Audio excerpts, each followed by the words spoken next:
আসসালামু আলাইকুম, সবাই কেমন আছেন? আজকে দেখাবো লবস্টার মাছ, তাও আবার ম্যাগি মশলা দিয়ে রান্না করা।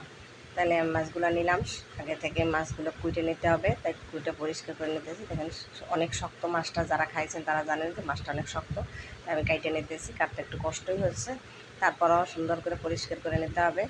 তা আমি হাত পা পাগুলো অর্ধেক অর্ধেক করে কেটে ফেলাই দিয়েছি। মাথার উপরে একটু কাটা কাটা থাকে, সেগুলো ঘইসা বটি দিয়ে ফেলাই দিলাম। ভিতরে দাঁতের ওখান থেকে ময়লা বের করে ফেলবো এবং শক্ত শক্ত দুটো দাঁত আছে ওইগুলো বের করে ফেলবো। এরকম করে মাছগুলো সুন্দর মতো কুটে নিলাম। দেখেন সব মাছ এই যে ভিতর থেকে সব বের করে ফেললাম, ময়লা বের করে এখন পরিষ্কার করে নিতে হবে। মাছগুলো আমি সুন্দর করে এভাবে কেটে নিলাম। একটা মাছ আবার আমি মাঝখান থেকে ভাইজে দিলাম, কারণ এভাবেও কাটা যায়। এভাবে মাঝখান থেকে অর্ধেক করে নিতে পারেন। মাছগুলো আমার সব কাটা হয়ে গেল।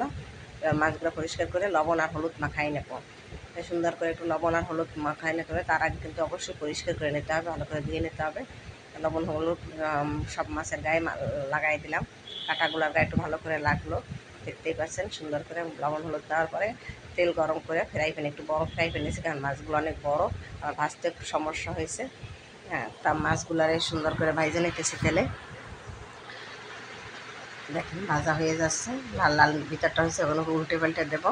উল্টাই দেখতেছি মাছগুলা, লাল লাল হলে উল্টাই নেবেন। লবস্টার মাছ আসলে সব জায়গায় পাওয়া যায় না, আমি কক্সবাজার থেকে নিয়ে আসছিলাম, তাই আপনাদের বাজারটা দেখানো হয়নি। এই যে ভাইজা এখন দেখাচ্ছি। আমি শুধু পেঁয়াজ বাটা নিয়েছি এখানে, পেঁয়াজ বাটা দিয়ে আগে তেলের ভিতরে পেঁয়াজ বাটা দিয়ে লবণ দিয়ে দিলাম। অন্য কোনো বাটা মশলা নিব না। হলুদ গুঁড়া মরিচ গুঁড়া দিয়ে দেবো, আর একটু জিরা গুঁড়া দেবো। এবং হলুদ মরিচ জিরা গুঁড়া দিয়ে মশলাটাকে ভালো করে কষাই নিতেছি। সুন্দর করে কষাই নিতে হবে। মশলাটা ভালো করে যাতে কষানো হলে মাছটাও অনেক ভালো লাগবে। মশলাটা একদম শুকনো শুকনো কষানোর পর একটু পানি দিয়ে করে নিলাম, কষাই নিলাম। এর মধ্যে দিয়ে দেবো একটা টমেটো কুচি। টমেটো কুচিটা সেদ্ধ হওয়ার জন্য একটু পানি দিতে হবে। টমেটো কুচিটা যাতে সেদ্ধ হয়ে যায়, আমি একটু পানি দিয়ে সেদ্ধ করে টমেটোটা গলাই নিলাম। টমেটোটা গলানো হয়ে আসছে প্রায়, একটু পানি দিয়ে অবশ্যই গলাই নেবেন। এবার তার মাছগুলো দিয়ে দিলাম। দেখেন একটা একটা করে সুন্দর করে মাছগুলো সাজাই দিয়ে এরপর আমি পানি দিয়ে দিলাম। পানি দিয়ে কাঁচামরিচ দিয়ে দিলাম, এবার ঢেকে দেবো। মাছটা সিদ্ধ হবে, টকবকে পানি ফোটার পর ম্যাগি মশলা 1 প্যাকেট দিয়ে দিলাম এর মধ্যে।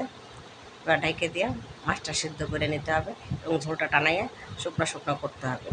আসলে মাছটা দেখতে যেরকমই হোক না কেন চিংড়ি মাছের মতোই, কিন্তু খাওয়ার স্বাদটা অন্যরকম। এই যেমন মাছটা হয়ে গেছে, দেখেন ভাজা ভাজা উঠাই ফেলছি, অনেক স্বাদ। সবাই একবার খাওয়ার ট্রাই করবেন। তো সবাই ভালো থাকেন, আল্লাহ হাফেজ।